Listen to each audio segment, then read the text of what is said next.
अब हमें सबसे पहले क्या दिया गया है कि भाषा। भाषा शब्द संस्कृत के भाष धातु से बना है। कौन सी धातु से बना है? भाष धातु से, जिसका अर्थ है वाणी अथवा बोलना। अर्थ क्या है हमारी भाष धातु का? वाणी अथवा बोलना।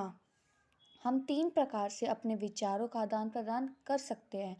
कौन कौन से हैं ये देखते हैं। चलो, संकेतों द्वारा, बोलकर एवं सुनकर तथा लिखकर व पढ़कर। हमारे कौन कौन से 3 विचार प्रकार हैं जिससे कि हम अपने विचारों का आदान प्रदान कर सकते हैं। सबसे पहले में दिए गए संकेतों द्वारा, बोलकर या एवं सुनकर तथा लिखकर व पढ़कर। इसके बाद हमें बताया गया भाषा की परिभाषा। भाषा की परिभाषा क्या है? भाषा शब्दों का वह समझ साधन है जिसके द्वारा मनुष्य बोलकर, सुनकर या लिखकर अपने भावों तथा विचारों का आदान प्रदान करता है। इसका मतलब जब मनुष्य बोलता है या फिर किसी बात को सुनता है या लिखता है, जब या फिर पढ़ता है, वो अपने भावों को प्रकट करता है और अपने विचारों को, जब वो अपने भावों और विचारों का आदान प्रदान करता है, उसे हम कहते हैं भाषा। इसके बाद हमें बताया गया भाषा के रूप। भाषा के कितने रूप है? 2 प्रमुख रूप बताए गए हैं। कौन कौन से? मौखिक भाषा और लिखित भाषा। अब चलो हम देखते हैं कि हमारी मौखिक भाषा कौन सी है और लिखित भाषा कौन सी है। मौखिक भाषा। मौखिक भाषा वह भाषा है जिसमें मनुष्य बोलकर या सुनकर अपने भावों या विचारों का आदान प्रदान करता है। कौन सी भाषा होती है मौखिक भाषा? मौखिक भाषा वह भाषा होती है जिसमें मनुष्य या तो बोलकर या फिर सुनकर अपने भावों का आदान प्रदान करता है। अब लिखित भाषा देखते हैं। वह भाषा जिसमें मनुष्य लिखकर व पढ़कर अपने भावों तथा विचारों का आदान प्रदान करता है, उसे हम कहते हैं लिखित भाषा। लिखित भाषा किसे कहते हैं? वो भाषा होती है लिखित भाषा जिसमें हम लिखकर, जैसे मैंने अब आपको लिख रखा है, लिखकर, और मैं आपको पढ़ कर बता रही हूँ, लिखकर या फिर पढ़कर हम अपने भावों और विचारों का आदान प्रदान करते हैं, उसे हम लिखित भाषा कहते हैं। कौन सी भाषा कहते हैं? लिखित भाषा। अब आती है, हम बताया गया भाषा को विस्तार में बताया गया है। सबसे पहले मातृभाषा, राष्ट्रभाषा, राजभाषा और संपर्क भाषा। मातृभाषा, बच्चा जिस भाषा को सबसे पहले बोलना सीखता है वो होती है हमारी मातृभाषा। जैसे हम अब हरियाणा में रहते तो हरियाणवी सीखता है, अब हम पंजाब में रहते तो पंजाबी सीखता है, हिंदी सीखते हैं। यही होती है हमारी मातृभाषा। जैसे बच्चा जब पहली बार पैदा होता है तो वो कौन सी भाषा सीखता है? जहाँ वो पैदा होता है, जो से भी देश या फिर अपने जिस भी कंट्री वगैरह में वो पैदा होता है, जिस भी क्षेत्र में पैदा होता है, वहीं की तो भाषा सीखेगा वो, तो वो होती है हमारी मातृभाषा। इसके बाद बताया गया हमारी राष्ट्रभाषा। देश के अधिकांश क्षेत्र, अधिकांश मतलब अधिकतर क्षेत्र में बोले जाने वाली भाषा को हम राष्ट्रभाषा कहते हैं।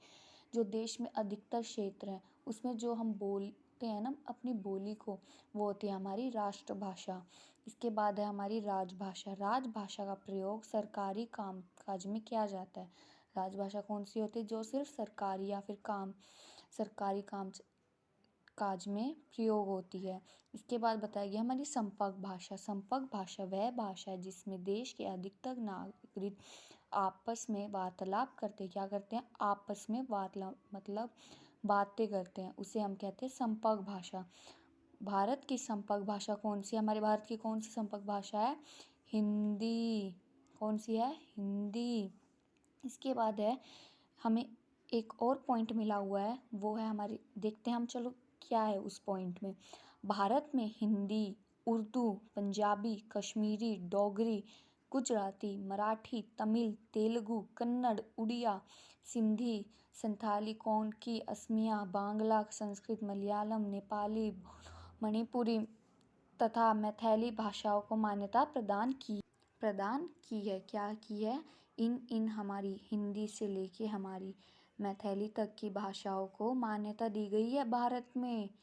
ध्यान से देखना कौन कौन सी भाषाएं, दोबारा देखते हैं हम। हिंदी, उर्दू, पंजाबी, कश्मीरी, डोगरी, गुजराती, मराठी, तमिल, तेलुगु, कन्नड़, उड़िया, सिंधी, असमिया, बांग्ला, संस्कृत, मलयालम, नेपाली, बोडो, मणिपुरी तथा मैथिली भाषाओं को क्या दी गई है? मान्यता। अब देखते हैं हमें क्या बताई गई, हमें बोली बताई गई है। अब देखते हैं बोली में क्या है। बोली में देश के विभिन्न क्षेत्रों में स्थानीय रूप से प्रयोग की जाने वाली भाषा बोली कहलाती क्या है? ज़्यादा से ज़्यादा क्षेत्रों में जो बोली प्रयोग की जाती है, वो जो भाषा प्रयोग की जाती है वो कहते हैं बोली। जैसे भोजपुरी, अवधी, हरियाणवी, हमारे हरियाणवी है, खड़ी बोली, गढ़वाली, ब्रिज भाषा आदि। ये तो थी हमारी बोली की डेफिनेशन और इसके कुछ उदाहरण। अब हमें बताया गया मानक भाषा कौन सी भाषा होती है। मानक भाषा देखते हैं। भाषा में एक रूपता लाने के उद्देश्य से भाषा के जिस स्वरूप को सार्वजनिक स्तर पर मान्यता प्रदान की जाती है वह होती है मान्यता भाषा। क्या? एक रूपता लाने के उद्देश्य से भाषा के जिस स्वरूप को स्तर पर मान्यता प्रदान की जाती है वो होती है हमारी मानक भाषा। अब इसके बाद हमें एक और पॉइंट दिया। अब इस पॉइंट में भी देखते हैं हमें क्या है। केंद्रीय हिंदी निदेशालय के अनुसार मानक वर्ण व वर्तनीय लिखने के कुछ निम्न प्रकार में कौन कौन से, अब हम ये भी देखते हैं। सबसे पहले आते हैं हमें क्रिया विशेषण आदि में य व के स्थान पर स्वारात्मक प्रयोग किया जाए। जैसे उदाहरण देके बताए, नई का नई, हुआ, गए गए। परंतु जहाँ भी यह शब्द मूल तत्व है वहाँ इसे यह ही लिखा जाएगा। जैसे अव्ययी, स्थायी आदि।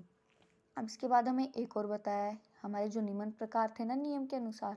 अब हमें बताया गया कारक चिन्हों का प्रयोग संज्ञा के अलग एवं स्वरनाम के साथ मिलकर किया जाएगा। जैसे संज्ञा किशन से, स्वरनाम उसने। अब हमें बताया गया अगला पॉइंट, संयुक्त क्रियाओं का प्रयोग पृथक पृथक लिखा जाएगा। जैसे खा लिया है, चला गया है, गा है, पढ़ रहा है। अब इसके बाद नेक्स्ट पॉइंट देखते हैं हम क्या है। अनुस्वार एवं अनुनासिक। अनुस्वार, ये अनुस्वार देखते हैं क्या चिन्ह है इसका, बिंदु, एवं अनुनासिक चंद्र बिंदु, दोनों को ही मान्यता दी गई है। इनका प्रयोग शिरोरेखा के ऊपर उचित उदाहरण के अनुसार किया जाना चाहिए। किसके ऊपर? शिरोरेखा के ऊपर। इसके बाद नेक्स्ट पॉइंट हमारा तत्सम शब्दों को तद्भव में परिवर्तित करते समय विसर्ग का साइन होता है, ये हमारा लुप्त हो जाता है। जैसे दुख को हम कैसे लिखते हैं? दुख। इसके बाद आती है लिपि। लिपि क्या होती है? किसी भाषा की उच्चारित ध्वनियों को जिन चिन्हों द्वारा लिखा जाता है उसे हम क्या कहते हैं? लिपि।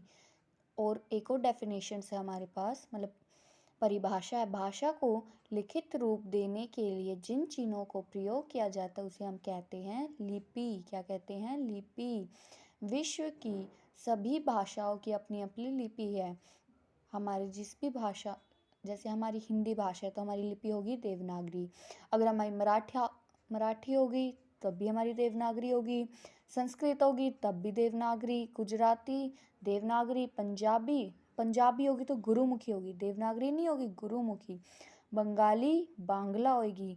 अंग्रेजी की रोमन, जर्मन की रोमन, अरबी की फारसी, रूसी की सिरिलिक, स्पेनिश की रोमन, उर्दू की फारसी। क्या होगी? उर्दू की फारसी। अब हमारे पास 2 पॉइंट्स और मिले गए हैं। अब ये भी देखते हैं हम क्या है इनमें। विश्व की अधिकतर लिपियां बाईं ओर से दाईं ओर लिखी जाती है। हमारा जो विश्व है उसमें ज़्यादा से ज़्यादा लिपियां बाईं से दाईं ओर लिखी जाती हैं और अरबी और फारसी दाहिनी ओर से बाईं ओर। हमारी जो अरबी फारसी वो दाहिनी और बाईं से, और जो हमारी विश्व की अधिकतर लिपियां वो बाईं से दाईं लिखी जाती हैं। और अब नेक्स्ट पॉइंट देखते हैं हम। देवनागरी लिपि के प्रत्येक वर्णों का उच्चारण वर्ण के अनुरूप ही होता है। जो हमारी देवनागरी लिपि है उसके जो प्रत्येक वर्ण है उसका उच्चारण सिर्फ अनुरूप ही होता है। अब इसके बाद आता है हमारा व्याकरण। हम व्याकरण किसे कहते हैं?